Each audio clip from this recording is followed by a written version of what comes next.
Seitensprung vom Parkplatz jetzt. Da ist der Stempelkasten.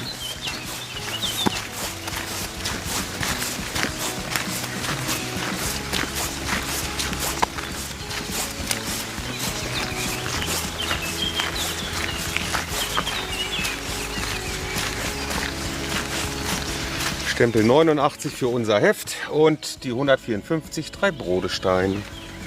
So, stempeln tun wir gleich. Ich zeige euch jetzt kurz den Stein. Sehr imposant, wie die hier liegen.